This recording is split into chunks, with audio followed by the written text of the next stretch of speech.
Saudara-saudari, salam sejahtera untuk kita semua. Saya baru pulang dari kunjungan umat dan kebasahan. Tadi kehujanan di jalan.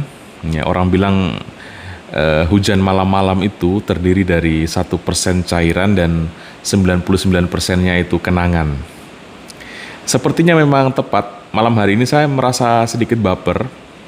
Sebelum masuk kamar, saya mempersiapkan bacaan untuk perayaan Ekaristi besok dan saya membaca teks Injil yang mengisahkan mengenai hal kekhawatiran. Saya teringat ada satu masa di mana saya pernah begitu sangat khawatir akan hidup saya. Saya begitu khawatir akan panggilan saya begitu khawatir akan orang tua saya, akan saudara saya, adik saya. Ya. Saat itu saya berpikir ya mungkin juga disebabkan oleh gejolak psikologi saya mungkin sebagai seorang putra sulung dalam keluarga yang seakan-akan harus memikul tanggung jawab orang tua di masa tuanya nanti dan sebagainya. Saya kurang lebih sekitar tahun 2011 sampai 2013, 2014 itu tahun-tahun baper sekali saya.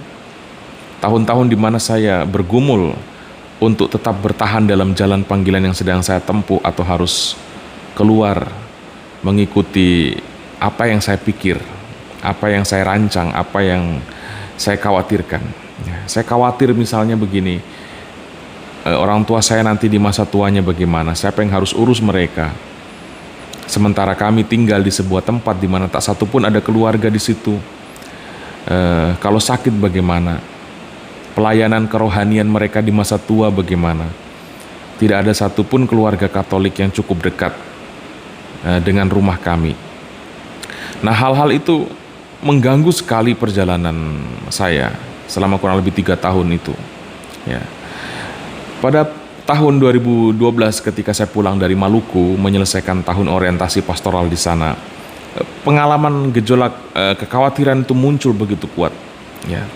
Tetapi saudara-saudari, saya lama-lama berpikir begini, apa yang berubah dari kekhawatiran yang saya produksi itu? Ya. Saya berpikir-pikir, tidak ada perubahan dari kekhawatiran yang saya pertahankan. Ya. Saya berpikir-pikir, ketika saya mengurung diri di kamar dan mendramatisir kekhawatiran, itu tidak mengubah apapun kenyataan di luar diri saya. Di saat saya tidak berdaya merubah fakta orang tua saya, di saat saya tidak berdaya untuk mengubah masa depan keluarga saya, di saat saya tidak berdaya untuk merubah hal-hal di luar saya, hanya satu kemungkinan yang bisa saya lakukan. Saya perlu merubah diri saya sendiri.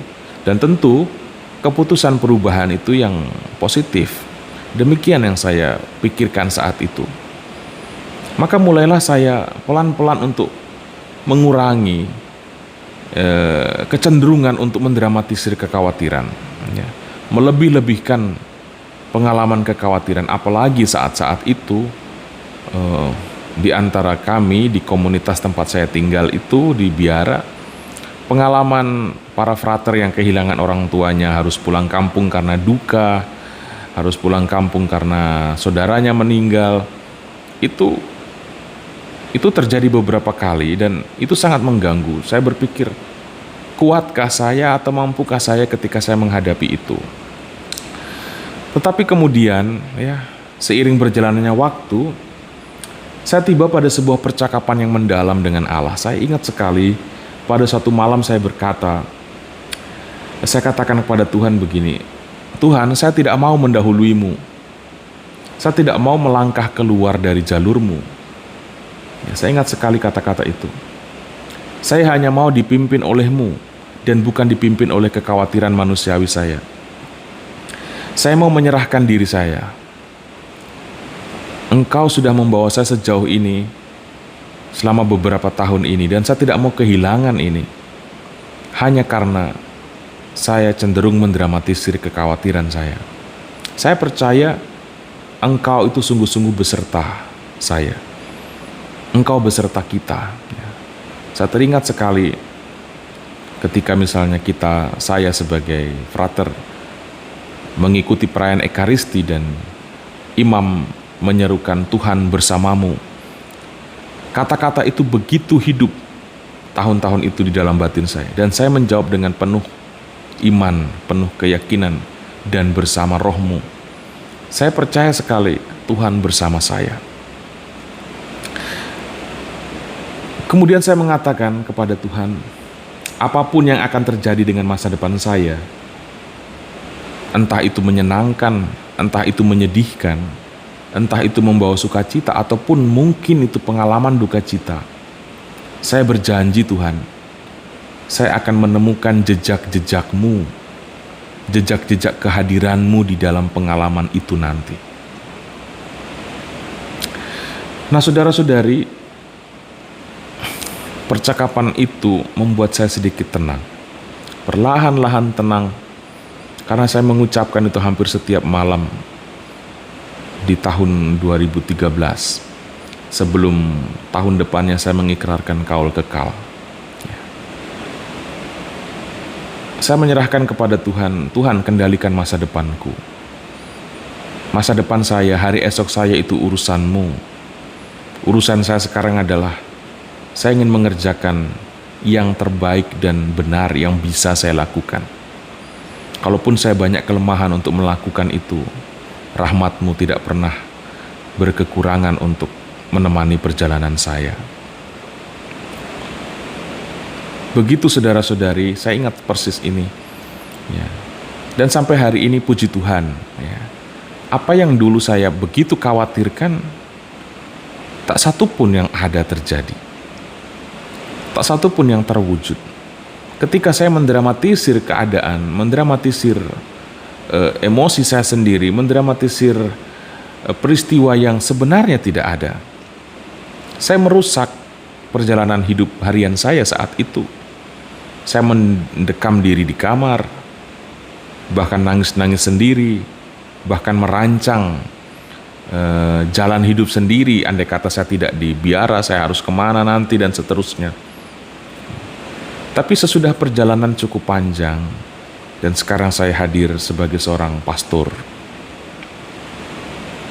saya merasakan sungguh-sungguh Tuhan itu beserta saya.